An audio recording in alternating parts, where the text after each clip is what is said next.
quand on veut, on peut. Ah, est-ce que c'est si simple que ça? Est-ce que vous y croyez que c'est si évident que ça? Bonjour, je suis Chantal Moisan, coach, thérapeute et formatrice. J'ai créé le site Action d'être et je m'adresse dans mes vidéos à tous ceux qui croient qu'on peut agir pour plus de confiance et plus d'amour et plus de joie aussi. Et aujourd'hui, j'ai envie de vous parler de ça parce que cette espèce de dictature parfois du quand on veut, on peut, ben ça aide pas à la joie de certains. Parce que c'est pas si simple que ça. Par exemple, moi, je veux voler. Je rêve de voler. D'ailleurs, dans mes rêves, je fais ça très bien. Mais dans la réalité, en tant qu'humaine, ben, je ne suis pas équipée pour voler. Je ne suis pas équipée. Donc, sauf à aller prendre un delta, enfin, quelque chose qui va me permettre de vivre un peu l'expérience du vol, non, je ne peux pas voler. Et il y a autour de nous des personnes qui ne sont pas équipées sur certains plans pour faire ce qu'on attend d'eux. Ils ne sont pas équipés émotionnellement, ils peuvent avoir un certain dosage d'hormones, de neurotransmetteurs qui font qu'il y a des choses très faciles pour d'autres qui ne le sont pas pour eux. Ils peuvent avoir un schéma cognitif, un schéma de fonctionnement du cerveau qui fait que c'est différent pour eux. La cartographie, la représentation, ils n'y arrivent pas. Toutes les familles de dyscalculie, dysorthographie, dyslexie, dyspraxie, c'est une famille d'handicaps parfois invisibles. Et donc on se retrouve avec des gens qui sont de toute évidence dans une difficulté à faire les choses, on ne comprend pas pourquoi.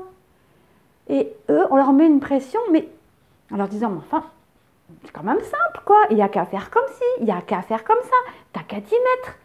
Et le pire du pire, c'est de leur faire le soupçon qu'en fait, ils sont dans un manque de volonté ou de paresse, quoi.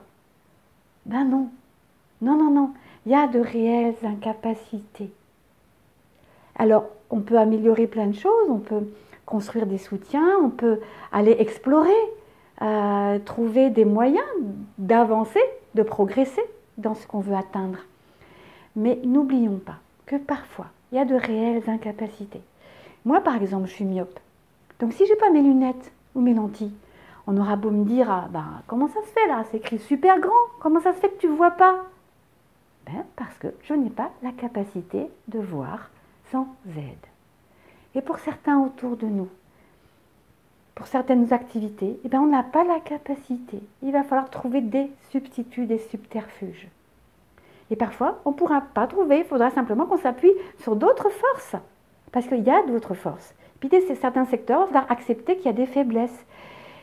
Et alors on va arrêter quoi d'être soumis à ces yaka. Yaka, t'as qu'à t'y mettre, t'as qu'à faire comme ça. Non. Et non. Reconnaître que, ben non, moi je ne peux pas ça. Je voudrais bien, mais je ne peux pas. Mais je peux faire autre chose. Voilà. J'avais envie de partager ça. Et si vous pensez que cette vidéo peut aider quelqu'un de votre entourage, que vous connaissez des gens qui sont dans cette souffrance de leur incapacité, avec en plus, parfois, avec leur entourage, là, voilà, cette accusation qu'ils n'ont pas de volonté. Partagez-leur cette vidéo. Et puis j'ai aussi écrit un article sur mon blog Action d'être, donc vous trouverez les références en dessous de la vidéo, ou vous pouvez cliquer aussi sur la fiche pour y accéder directement, histoire de développer un petit peu les différentes choses qui peuvent expliquer que non, parfois, on veut, mais dans le moment, on ne peut pas. Merci en tout cas de m'avoir écouté. Merci de faire partie de ceux qui croient qu'on peut agir pour plus de joie, plus de confiance et plus d'amour. Aimez, partagez, faites circuler si vous pensez que ça peut aider. Merci, à bientôt.